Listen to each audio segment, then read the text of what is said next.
ini saya akan mempresentasikan tugas dengan judul Manajemen Sarana dan Prasarana Pendidikan. Melalui video ini, saya akan menjelaskan mulai dari latar belakang, rumusan masalah, tujuan penulisan, hingga strategi pengembangan sarana dan prasarana. Baik, mari kita mulai.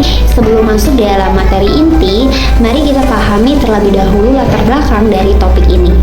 Ini adalah beberapa latar belakang dari manajemen sarana dan prasarana. Yang pertama, sarana dan prasarana merupakan faktor penting penunjang kegiatan belajar. Lalu, tanpa pengelolaan yang baik, fasilitas bisa rusak dan tidak efisien. Adapun manajemen sarana dan prasarana dipastikan digunakan secara optimal dan berkelanjutan. Nah, tujuan akhirnya adalah meningkatkan mutu pelayanan pendidikan. Setelah memahami latar belakang, saya ingin menjelaskan rumusan masalah yang menjadi fokus pembahasan. Yang pertama, ada apa itu manajemen sarana dan prasarana, lalu apa fungsi, prinsip, dan tujuannya, lalu yang terakhir ini apa tantangan dan strategi pengembangannya. Selanjutnya, mari kita lihat tujuan penulisan dari materi ini. Tujuan penulisan dari materi ini adalah memahami pengertian, fungsi, prinsip, masalah, dan strategi pengelolaan sarpras. Nah, untuk memperjelas, pertama-tama kita harus mengetahui apa itu manajemen sarana dan prasarana dalam konteks pendidikan. Nah, seperti kita lihat, yang pertama ini ada menjelaskan pengertian dari manajemen menurut Handoko, yaitu proses perencanaan, pengelolaan, pelaksanaan, dan evaluasi untuk mencapai tujuan yang efisien dan efektif. Lalu berikutnya pengertian dari sarana. Nah, sarana ini adalah alat langsung untuk membantu proses pembelajaran. Nah, apa saja? Ada meja, ada kursi, ada alat tulis, lalu media-media yang membantu dalam proses pembelajaran. Lalu prasarana. Nah, prasarana ini adalah penunjang utama seperti gedung, halaman, jaringan, dan listrik.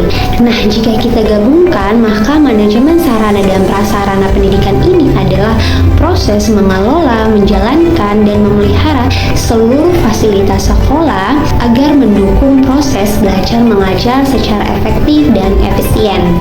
Setelah memahami pengertian, sekarang kita akan membahas fungsi manajemen sarana dan prasarana. Ada 6 fungsi manajemen sarana dan prasarana. Ada perencanaan, pengadaan, inventarisasi, pemanfaatan, pemeliharaan, dan penghapusan. Nah, maksud dari perencanaan ini ialah menentukan kebutuhan fasilitas dan sesuai dengan tujuan sekolah. Lalu ada namanya pengadaan. Nah, pengadaan ini adalah menyediakan fasilitas dengan prinsip transparansi dan efisiensi.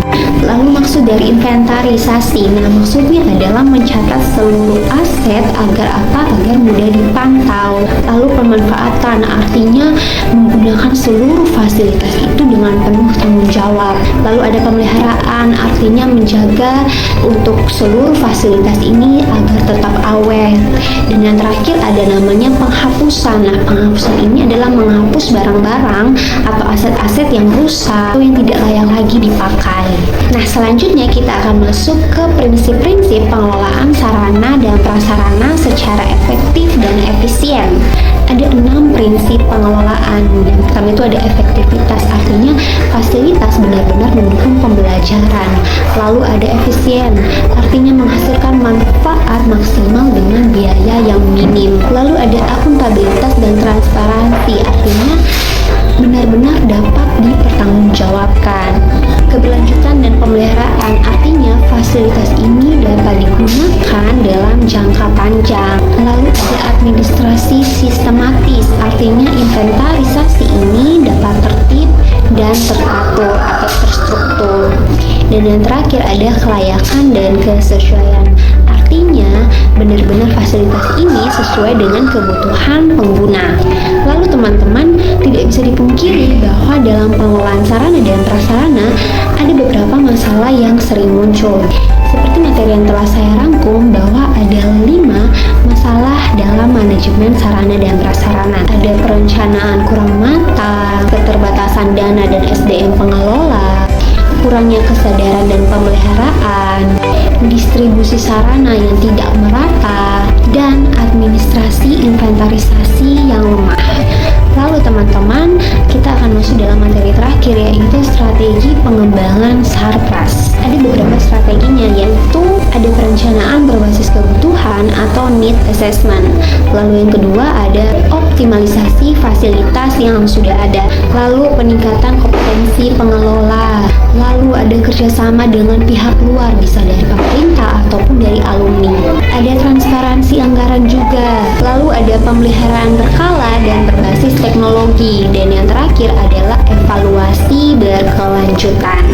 Nah, teman-teman, dari pembahasan tersebut dapat ditarik beberapa kesimpulan penting. Yang pertama, manajemen SAPRAS sangat penting dalam efektivitas pembelajaran. Lalu prinsip utamanya ada efisiensi, ada transparansi, dan ada keberlanjutan. Lalu masalah-masalah ini dapat diatasi dengan perencanaan dan kolaborasi. Lalu yang terakhir, sarana dan prasarana jika dikelola dengan baik, maka kualitas pendidikan akan sangat meningkat. Nah, berdasarkan kesimpulan, berikut adalah beberapa saran yang telah saya buat dan bisa diterapkan.